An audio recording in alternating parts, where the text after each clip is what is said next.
Hello guys, good morning. कैसे हैं आप सब? उम्मीद है बहुत ही बढ़िया होंगे। फ्रेंड्स, आज हम पढ़ने वाले हैं जनरल स्टडीज का प्रैक्टिस सेट नंबर 45 और यहाँ आपको प्रोवाइड होते हैं 20 क्वेश्चन। एक क्वेश्चन मैं आपसे पूछता हूँ जिसका आंसर आपने कमेंट बॉक्स में कमेंट करना होता है और आप सभी कमेंट जरूर किया कीजिए और साथ ही गाइस इन सभी क्वेश्चनों के नोट्स भी बनाया कीजिए। ये सभी क्वेश्चन आपके एलटी ग्रेड एग्जाम के लिए वेरी इंपॉर्टेंट है। साथ ही अदर आप कंपटीशनल एग्जाम देंगे वहां भी आपके लिए वेरी वेरी इंपॉर्टेंट क्वेश्चन होंगे ये जनरल स्टडीज के। सो गाइज स्टार्ट करते हैं हम अपनी आज की क्लास को। फर्स्ट क्वेश्चन है, रियाल किस देश की मुद्रा है? राइट आंसर सऊदी अरेबिया की करेंसी है रियाल। और सऊदी अरेबिया की कैपिटल क्या है? तो वो है रियाद। यह आपके लिए इंपॉर्टेंट है और कंफ्यूज नहीं होना है, रियाल और रियाद में करेंसी है रियाल और कैपिटल है रियाद। वहीं रोमानिया की यदि हम बात करें तो रोमानिया की करेंसी क्या है? रोमानियन लीव करेंसी है और इसकी कैपिटल क्या है? बुचारेस्ट इसकी कैपिटल है रोमानिया की। वहीं पाकिस्तान की हम बात करें तो पाकिस्तान की कैपिटल इस्लामाबाद और करेंसी पाकिस्तानी रुपी करेंसी है पाकिस्तान की। और लास्ट आपके पास अंगोला। अंगोला की कैपिटल क्या है? तो इसकी कैपिटल है लुआंडा। क्लियर है? अंगोला कैपिटल लुआंडा और करेंसी क्या है? अंगोलन क्वांजा इसकी करेंसी है। यह आपके लिए इंपॉर्टेंट है। नेक्स्ट क्वेश्चन है, वंदे मातरम का अंग्रेजी में अनुवाद किसने किया? राइट आंसर अरविंदो घोष ने वंदे मातरम का अंग्रेजी में अनुवाद किया था। और वंदे मातरम को लिखा किसने था? बंकिम चंद्र चटर्जी ने वंदे मातरम को लिखा था। और यहां पर स्टूडेंट जनरली कंफ्यूज होते हैं चटर्जी और चट्टोपाध्याय में, बट दोनों नाम एक ही बंदे को डेडिकेट किया गया, बंकिम चंद्र चटर्जी कहो या बंकिम चंद्र चट्टोपाध्याय कहो, बट दोनों में से एक ही ऑप्शन आपको मिलेगा एग्जाम में। ऐसा नहीं कि दोनों ऑप्शन दिया जाएगा, एक ही नाम है। क्लियर है? तो बंकिम चंद्र चटर्जी ने लिखा है वंदे मातरम और यह किस बुक में प्रकाशित की गई? तो वह बुक थी आनंद मठ। इसको भी आपने याद रखना है। और पहली बार वंदे मातरम को कब गाया गया? तो 28 दिसंबर 1896 को भारतीय राष्ट्रीय कांग्रेस के कलकत्ता अधिवेशन में पहली बार गाया गया था। यह भी आप याद रखेंगे। नेक्स्ट क्वेश्चन है, सत्यमेव जयते कहां से लिया गया है? राइट आंसर मंडूक उपनिषद से लिया गया है सत्यमेव जयते। इसका अर्थ क्या होता है? सदा सत्य की ही विजय होती है। यह आपके लिए इंपॉर्टेंट है। साथ ही यह भी आप याद रखेंगे कि 1918 में मदन मोहन मालवीय ने इस नारे का प्रचार किया था और इसको फेमस बनाया था सत्यमेव जयते को। नेक्स्ट क्वेश्चन है, किसका उपनाम द वॉल है? राइट आंसर राहुल द्रविड़ का नाम द वॉल है।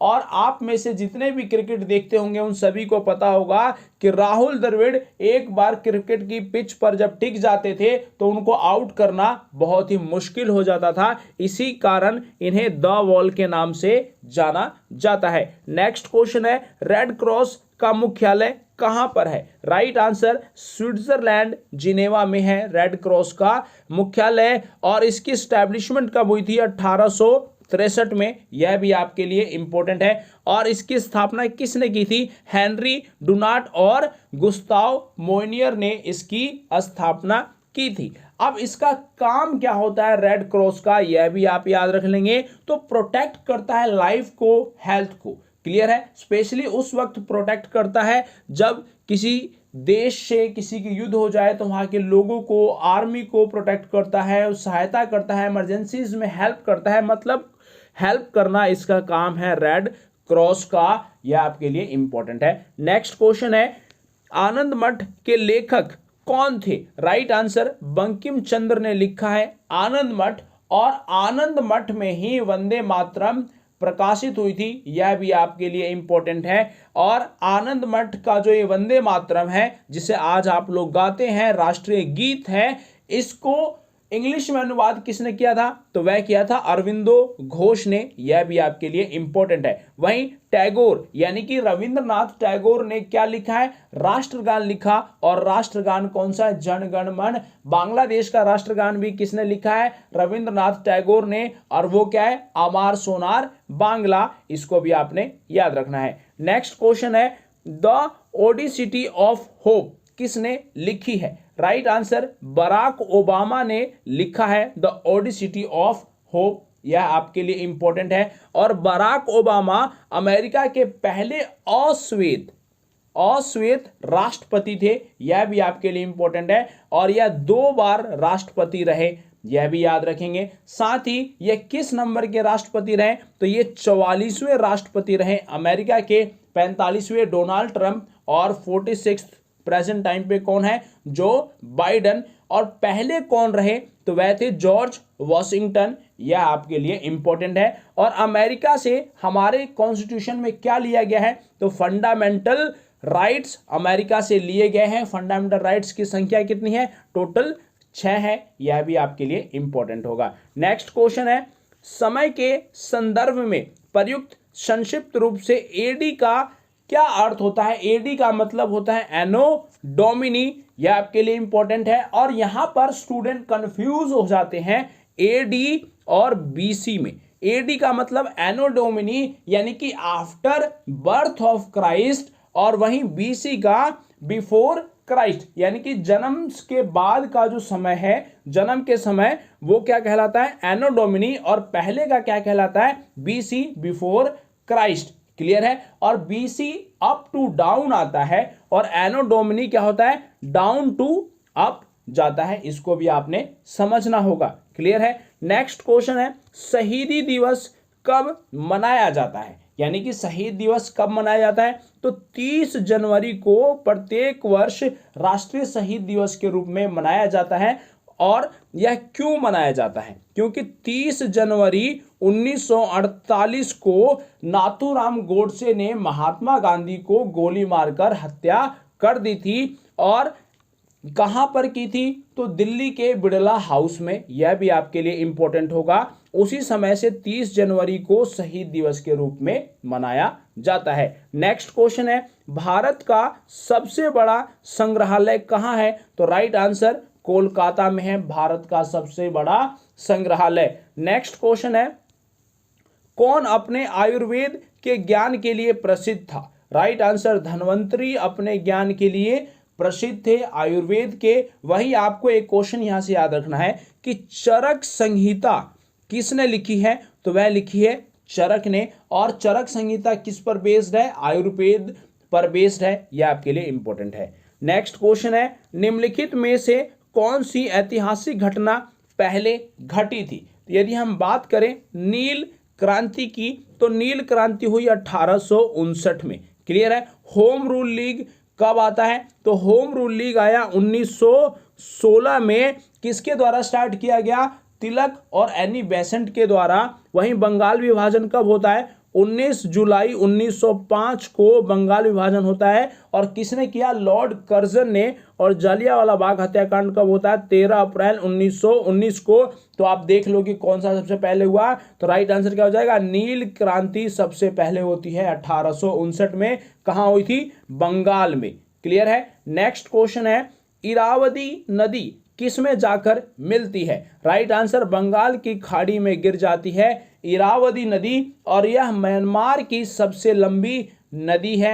यह आपके लिए इंपॉर्टेंट नदी है। नेक्स्ट क्वेश्चन है, दुनिया का सबसे बड़ा द्वीप कौन सा है? राइट आंसर ग्रीनलैंड दुनिया का सबसे बड़ा द्वीप है। नेक्स्ट क्वेश्चन है, उत्तरी गोलार्ध में सबसे लंबी रात्रि कब होती है? अब ये क्वेश्चन काफी कंफ्यूजिंग क्वेश्चन है, क्योंकि स्टूडेंट को समझ नहीं आता।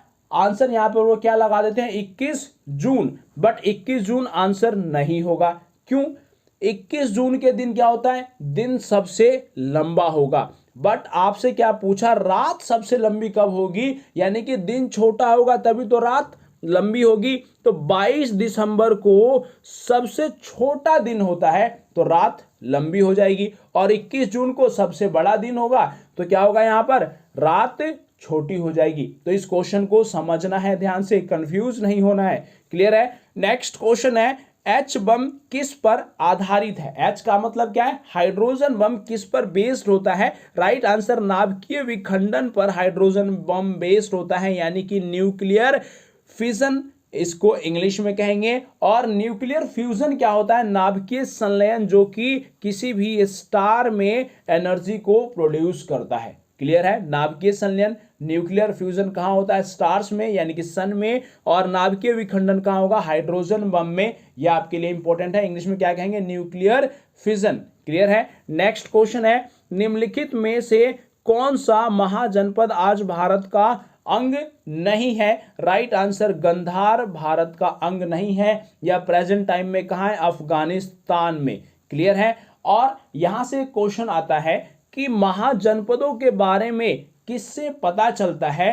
तो अंगुत्तर निकाय से 16 महाजनपदों के बारे में पता चलता है। और अंगुत्तर निकाय एक बौद्ध ग्रंथ है, वहीं भगवती सूत्र से भी महाजनपदों के बारे में पता चलता है। और भगवती सूत्र क्या है? एक जैन ग्रंथ है। यह आपके लिए इंपॉर्टेंट है। नेक्स्ट क्वेश्चन है, निम्नलिखित में से कौन सा कालक्रम अनुसार पहला है? राइट आंसर इसका क्या होगा? वह आपको समझना होगा, क्योंकि ब्रह्म समाज की स्थापना कब होती है? 1828 में। और किसने की? राजा राम मोहन राय ने। आर्य समाज की स्थापना कब होती है? 1875 में। और किसने की? दयानंद सरस्वती ने। सत्य शोधक समाज की स्थापना कब होती है? 1873 में। और किसने की? ज्योतिबा फूले ने। वहीं प्रार्थना समाज की स्थापना कब होती है? 1867 में। किसने की? आत्माराम ने इसकी स्थापना की। तो इसमें पहला कौन सा है? तो 1828 ब्रह्म समाज is the right answer. Clear है। नेक्स्ट क्वेश्चन है, भूख लगने पर कोई व्यक्ति सर्वप्रथम उपयोग करता है अपनी क्या? तो राइट आंसर, ग्लाइकोजन में जो फूड की एनर्जी स्टोर्ड है उसको उपयोग में लाता है। कौन? कोई भी भूखा व्यक्ति। क्लियर है। नेक्स्ट क्वेश्चन है, पाचन होने पर प्रोटीन किसमें परिवर्तित हो जाता है? तो राइट आंसर इसका क्या होगा? कार्बोहाइड्रेट, स्टार्च, वसा, अमीनो एसिड। क्या है इसका राइट आंसर? आपने कमेंट बॉक्स में कमेंट करना है। नेक्स्ट क्वेश्चन है, जिसे मैंने आपसे लास्ट क्लास में पूछा था, जापान की संसद का नाम क्या है? राइट आंसर क्या होगा? डाइट जापान की संसद का नाम है। और जापान की कैपिटल क्या है? तो वो है टोक्यो। यह भी आप याद रखेंगे। सो गाइज, ये थे आज के सभी जनरल स्टडीज के क्वेश्चन। इन क्वेश्चनों के आप नोट्स बनाते चलिए, याद करते चलिए, क्योंकि वेरी वेरी इंपॉर्टेंट क्वेश्चन है। So guys, best of luck, share and subscribe next fame. Thank you very much.